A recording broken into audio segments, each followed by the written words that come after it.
Hello, my name is Steven Noble, and I work at Big Switch, and we do the ONL project, which is part of OCP.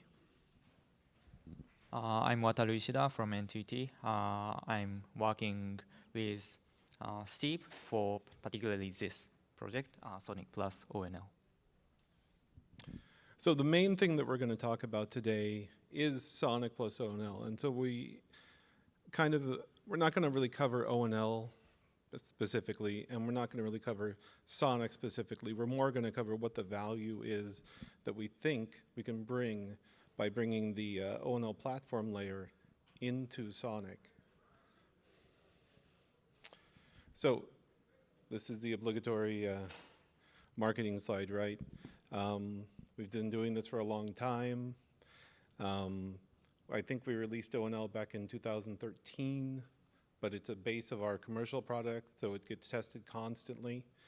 And we have a pretty open philosophy, as in I only work on open source projects, and there's no restriction on me.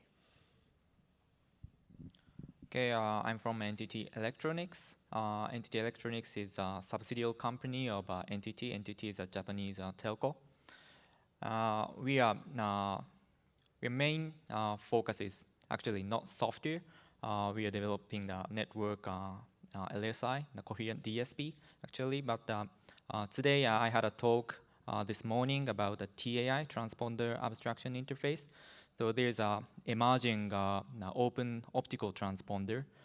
It is a white box wish transponder, and to leverage such kind of emerging technology, I'm now working on both SONiC and ONL. So a really important key piece of this is that last year at OCP, Wataru brought a Cassini switch running SONiC on top of ONL with TAI. And so he did all of that work by himself, and then we decided that it would be good to start working together.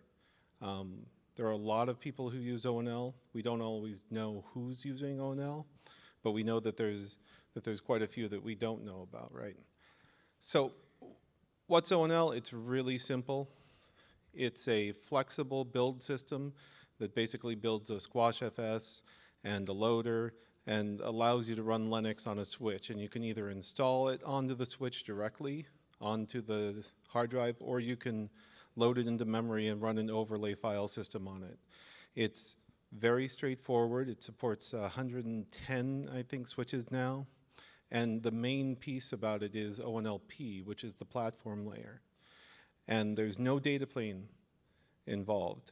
Now, we have on occasion shipped things like OpenNSL, OFDPA, and those kind of tools. Like the Chord project is based off of ONL, and it uses OFDPA. And then we've got P4 for Stratum. Stratum is based off of ONL. And so there are drivers available, but we don't ship it with something on top of it. So this is kind of the picture of what we have now. Currently, Stratum, FBOSS, like I said, Chord, there's Arcus, there's a whole bunch of people who are using parts of ONL, SnapRoute, iOS XR, they actually did a port of ONLP into their system to support different switches. And then SONiC. And what we determined is that the main reason we brought out ONL was that we didn't want everybody to have to recreate the same file and the same hardware abstraction over and over and over again. But what we find is that people do it because they have different reasons. They may say that, you know, this doesn't have this feature or that feature. And for us, it's actually really important to us that we both feed the commercial and the open source project side. So what we've done is we've taken SONiC and we've put it on top of ONL. This is not actually the final design that we're looking at. The main design we're looking at is to take the ONL platform support and kind of divide it from ONL as its own repository, build that, and allow for people to just implement that on top of whatever OS they want. Because in the case of Facebook, in the case of Stratum, Google, all of these people have their own operating systems and their own distributions that they want to use. So here I can just go ahead. Yep. So, and what we like to propose is not a one-shot transition from the original SONiC to ONL plus SONiC.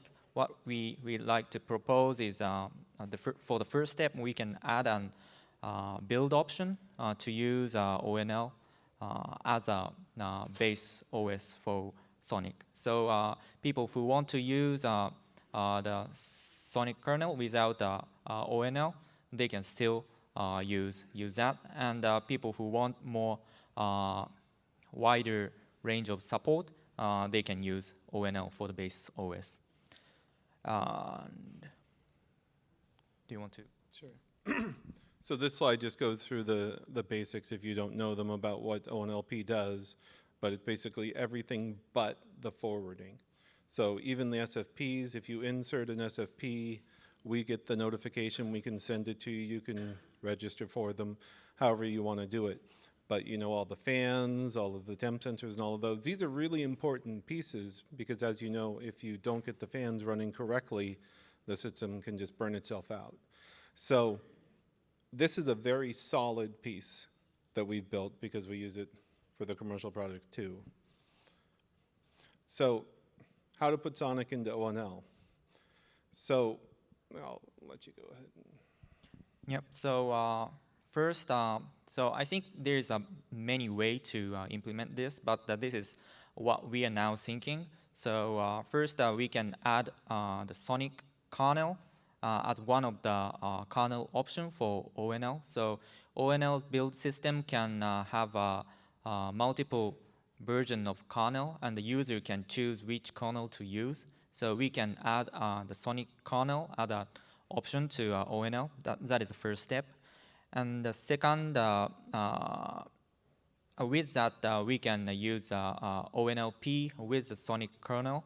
Of course, we have to make sure the driver code works properly with SONiC kernel, but after that, we can use ONLP with the SONiC kernel. And then the next step I'm thinking is we can integrate the ONLP and the SONiC Platform Common. There's a repository called SONiC Platform Common in GitHub, and we can do the integration between these two. So we can implement the shim layer between the ONLP and the new platform API. I think the Mellanox guys is now working on this.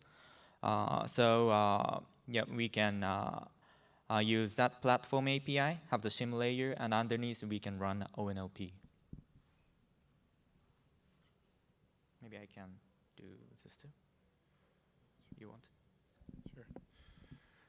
So another thing we've been thinking about, you know, is maybe we should add SCI to ONL by default. It's not a huge step for us.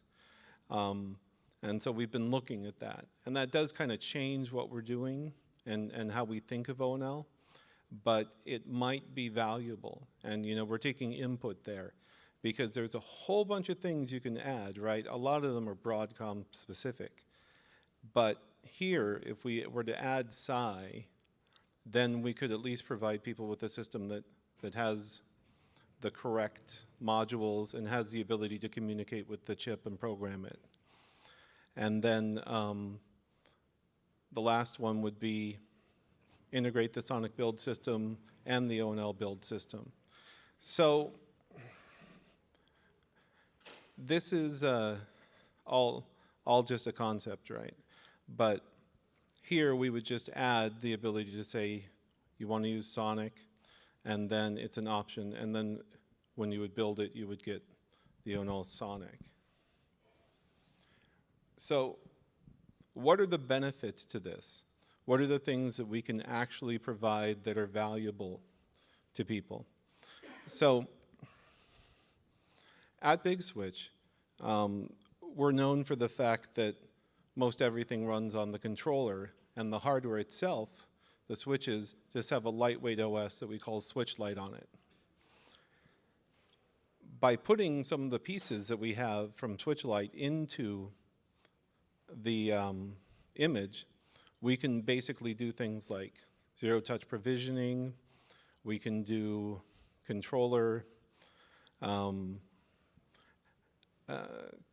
We can use a controller to view the data on the switch. We can also use a CLI.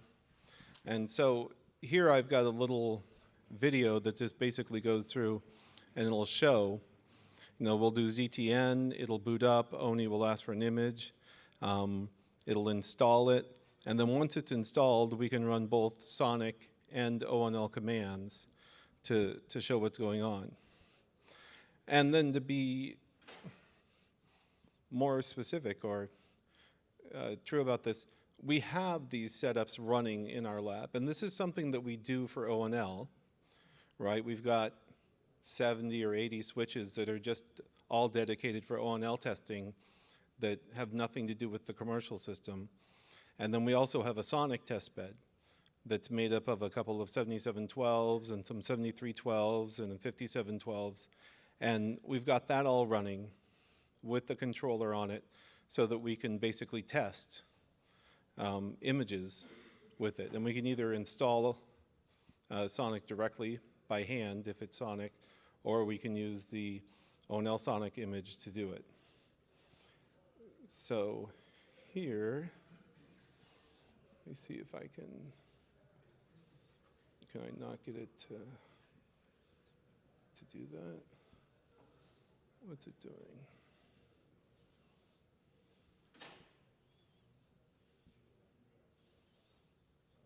Okay. There we go.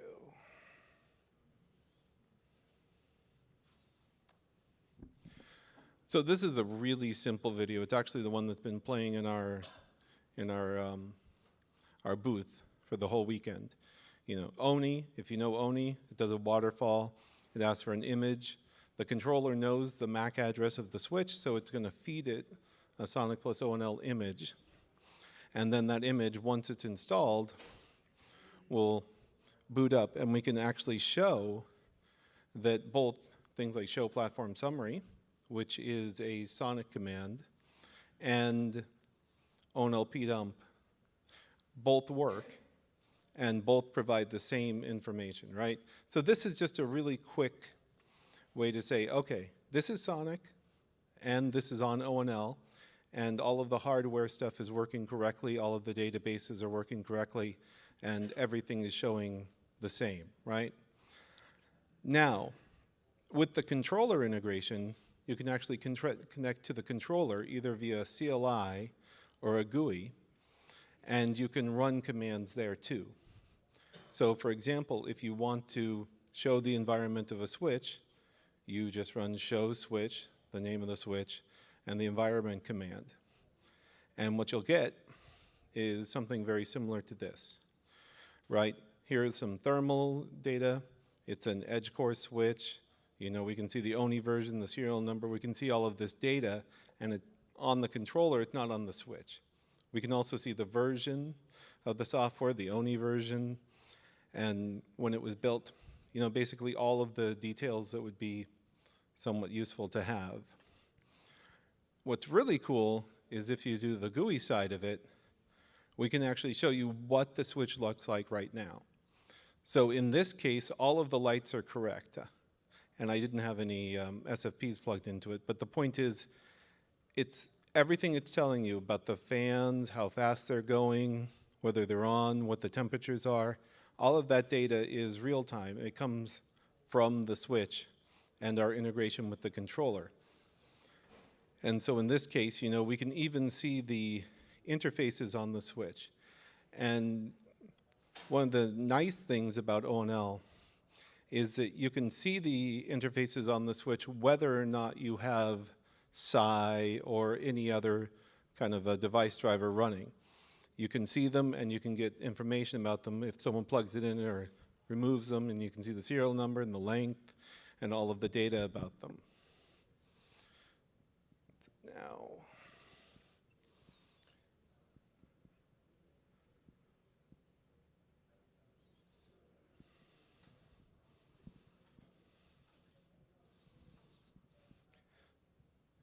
So, the call to action, right? We've got the demo code. It's basically going to be up and downloadable very shortly. We're running a lot of tests on it right now. Obviously, OCP is a very busy time for us to be doing things. It supports the 7712 from Acton, the 7312X, which is very specific because there's an XS model that is not supported, and that was due to a SI issue, and then the 5712. And, you know, extra information, right? You know, we've got a page on the Big Switch page to show that we've got the Open Network Linux org site. We've got a mailing list. And then, well, that basically does it. So do we have any questions? Go ahead. Do you need a mic?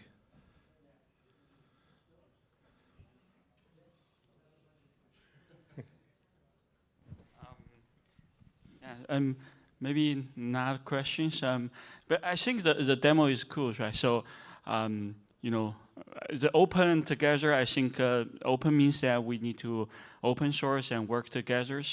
And I think one of the things I'm thinking about, like the way that the Unix works, the Linux works, is that they have their tools. Each tool does each function and did it well. And then the people can glue the tools together and then do their own jobs. You know, I look at the ONL, I found that, you know, this ONLP, your platform, you did a lot of work on the platform layers to abstract the platform APIs and support many platform layers. I think we are definitely, as a community, we want to avoid duplicate works, that we don't let every you know, platform vendors to do the platform twice on different you know, NOS. So I was thinking, like, because the ONLP itself is it's a module, right? So it contains some of the platform drivers and also the APIs. And I think if we can get that piece of software to package well, and then be able to get some Debian packages, or, you know, it can be installed on different NOS platforms, right? So I think you mentioned in your talk, I think that looks like, you know, fits to the Unix philosophies, that you have a dedicated one of the utilities or, you know, modules that has well-defined interface, and people can interact with that and can use it in many places. You know, in terms of other parts, I think because the SONiC now is becoming complex, there's a different, you know, we add many build options, put many knobs in the build image in the root file system to support some specific features that we need to test, like a warm reboot, some of those features. So it might be, you know, just porting everything, the base kernels to the replace with ONL. Some features might not work, right? So we need to test that. But, you know, if we can get, my key point is that if we can get those things modularized and packaged well, then we can try to install it in, you know, in different places. Do you like want to SONiC. talk, Jeff?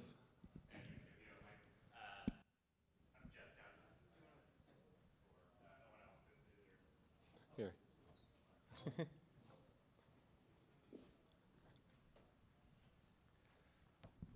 Sorry, I'm Jeff Townsend for the ONL project, and that is exactly what we plan to do. And actually, we're going to start right after OCP. Is we're going to we have a new set of APIs that are that have enhancements that we started last year that we're moving forward. And it's always been the goal to take that new set of APIs and put it into a separate submodule that could be shared between SONiC and ONL and you know, other NOSes that use the ONLP APIs. So that's going to, I'm going to accelerate that effort so that we can all start, like some people that use it now, they use it separately, but they have to pull it out of the ONL tree. And so it's hard to collaborate on the features when you have to do all of that work just to find out whether it's achieving your goal. So before we finish porting all of the platforms to the new APIs, we're going to pull the new APIs out into a new submodule, and we're going to pull the documentation out, and then we're going to make it possible for you to consume the Debian packages along with the initialization infrastructure, which will be extracted from the ONL infrastructure so that you can install those Debian packages in your OS, get the minimum services necessary to set up the shared libraries and stuff like that. And then we can all collaborate on whether or not we need to add features. So absolutely agree. It's always been the plan, and I think it's time to actually do it right now. So once I do that, and we have the infrastructure in place, and then you can actually install that stuff on SONiC, for example, then you can tell me whether it works, whether it does what you want. We can start getting all of the vendors to start implementing using the same kernel modules, right, instead of slightly different ones based on which kernel's happening where, or which part of the source tree ONL is at versus where SONiC's at. So we'll put some restrictions in place for what changes would be allowed so that they can stay in sync between, say, SONiC and ONL, and then everybody only has to do it once. So absolutely agree. It's in the plan, and it's in the plan immediately. Thanks. Any other questions? Can I add one more thing? So Of course. yeah, so apart from the ONLP, what I really like about ONL is the build system. And I really want you to look into how the ONL's build system looks like. So as you said, the SONiC's build system is getting kind of complexier and complexier these days. So maybe we don't need to use ONL's build system, but I think it's kind of it can be a reference for the SONiC community to how to make it more modular and structured build system. Yeah. No. Any other questions? I don't think I need the microphone. Can you comment on platform availability in terms of numbers? How many ODM platforms are supported by ONL versus the SONiC distro today? Are they roughly equal? Is there an advantage? It's a slightly unfair comparison because obviously SONiC supports forwarding and we don't. Right, but we're a little, I think, over 110 platforms and 12 or 13 vendors. It's a bit tricky because there are boxes out there that are relabeled boxes, right? And we may have the version that they used when they were setting it up and getting everything working. But yeah, we've got about 110, and it'll probably accelerate pretty fast again because we're working with more and more vendors who are coming to us, partly because of Stratum, which that's a requirement of Stratum, is that you have to be able to run ONL, and partly because we've got a bunch of other companies that are using it, like Arcus, SnapRoute, and such, and so either they have to do it or the vendor has to do it. And so I can't give any expectations, but you know, we're going to continue to go up relatively quickly. Now, SCI is the thing that we have to try and deal with. So if we can get all of the vendors to start putting everything into SCI, then we're golden. At the moment, that's not true, right? And so if we can get that, then we can also put SCI possibly into the ONL. And with the point of taking ONLP out, you don't have to consume it, but you can consume it if you'd like to and run it.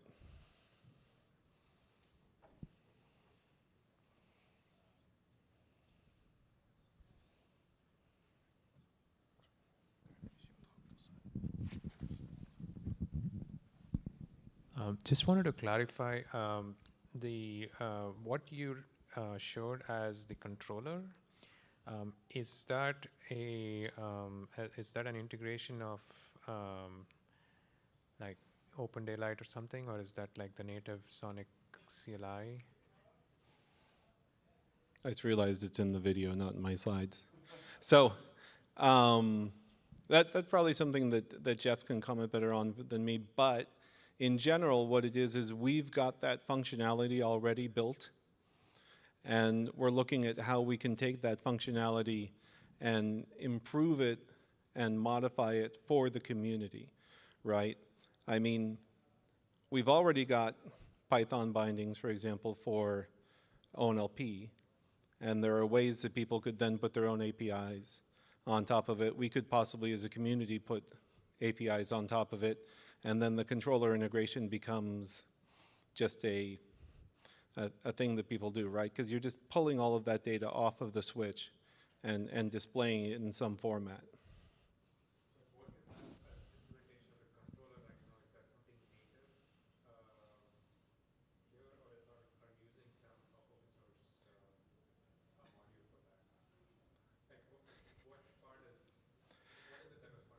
So the controller, if you don't know anything about Big Switch software, that's a controller that you would see if you were using one of our commercial products. And what we're really doing is we're showing that just by doing that small integration, here's all of the benefits we get. We get ZTN, we get all this data. We're not programming the forwarding plane. We're not doing any of that kind of stuff with it. We're just showing pulled data.